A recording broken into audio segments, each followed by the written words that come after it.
24-year-old Christopher Trammell is suing his stepfather-in-law, Orlando Moore, and his son, 16-year-old Kendall Barkley, for the cost to fix his Chevy Blazer. Mr. Trammell, I assume it's this young man who is your wife's half-brother? Yes. And you're his father? Yes, ma'am. According to your complaint, this young man, whose name is? Kendall. Kendall, came for a visit. Yes. Visiting his sister, and you opened your house and said, sure, he can stay with us. It was during a holiday period? Well, the February recess. And while he was there, without your permission, he took your car and he crashed it. Yes. You want his father to be responsible for the damage. Yes, ma'am. And his father said, you know that he's nothing but trouble and that you should have watched him more carefully. Well... That's his defense. Why don't you sit down for a moment, sir? I'll get to you in a minute. Kendall! Are your hands in your pockets? No.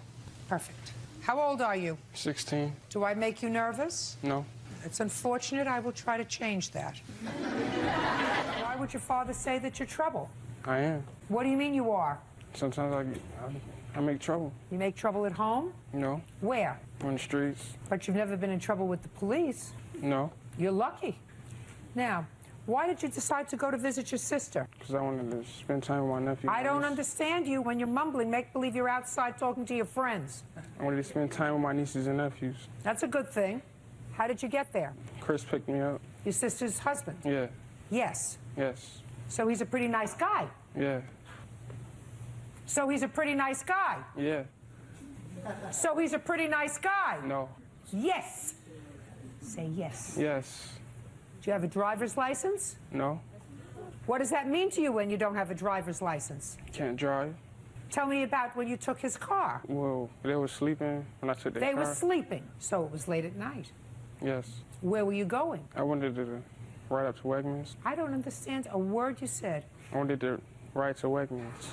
Wanted to ride to Wegmans. And where did you get the keys from? They're in the entertainment system. So you stole the keys? Yes. And you stole the car? Yes. And what happened? I drove up to Wegmans, and I came back. I don't hear you. I drove up to Wegmans. I was going to park the car because my brother, he parks in a certain spot. I don't hear you. I drove the car to Wegmans, and I came back. And then I wanted to get in the driveway, so I was parked in the wrong spot, so I had to move it. I went and moved the car, and then I took off, and then I hit the next door neighbor's house. You hit the next door neighbor's house? Yes. What did you do? I didn't do nothing, and the cops came, so then they asked me a few questions, and I answered them. Now you can stand up. Does your son go to school? Yes, ma'am. Does he have a job? No, ma'am. Why not? He is currently looking for employment. Well, when was the last time he had employment? He is 16 years old. There's only very few jobs in Rochester for a 16-year-old to do. So let me ask you this question, sir. Who do you think is responsible for him? To be honest, when Christopher came to my address and picked Kendall up, I figured he assumed full responsibility. Yes, he wasn't supposed to see that anything happened to him, but let's say that your son, while he was visiting with his sister and her husband, committed a burglary. Would that have been his fault? Yes, ma'am. No. 16-year-old boy who's almost as big as his father knows the difference between right and wrong, and one way or another, sir, you have to teach him a lesson. And what lesson is he learning from this whole process here? He wasn't arrested. No. So there were no repercussions from the justice system, right? As far as I know, so what yes. lesson do you think this whole process is teaching your son? I think he's pretty much learned his lesson. That Why? What has he had to do as a result of this? He's gotten most of his privileges taken away. What privileges did he have taken away? No computer, no... No computer. What else? He has his PlayStation and iPod taken away from him. Taking away someone's iPod, sir, is not exactly punishment for destroying this man's car. See, Kendall has an ADDH situation. So do 40% of the children, according to statistics in this country. Well, they don't steal cars. They don't steal cars. They do. Yeah, so do a lot of people without ADHD steal cars. You know, don't give him an excuse, Mr. Moore. You give him an excuse for doing the wrong thing, that he's ADHD, and I guarantee you, you're going to be looking for trouble forever. Forever. ADHD has nothing to do with stealing cars. He wanted to go to a store. He took the car to go to a store. He knew he had no right to take the car to go to a store. That has nothing to do with ADHD. Well, that has to do with doing the wrong thing. That's the frame of mind. That's why he takes the medication, so it keeps his mind focused off of things like this. I have 11 grandchildren, sir. I reared and helped rear 5 children. I know all about this ADHD stuff. And I know all about parents who will make excuses for their children's bad behavior and ascribe it to a learning disability.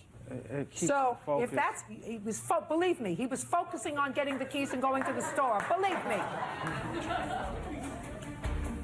You're going to pay him, and he's going to pay you. And then there is a reaction to his action. And I guarantee you, sir, that's as good as any medication he takes.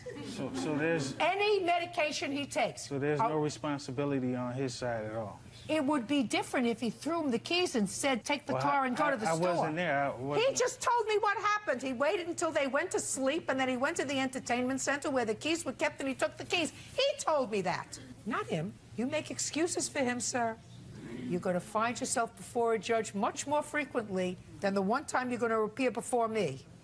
And you give him the excuse of having ADHD for excuse for bad behavior, you are committing a terrible... It's an excuse.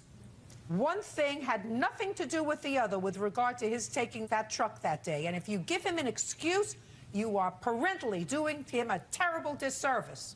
I, however, am doing him a service. Because unless you want to be out $4,500 yourself, what you're going to do is you're going to have him get a job, and every penny that he earns he's going to give you until the $4,500 is paid off. Judgment for the plaintiff in the amount of $4,500. That's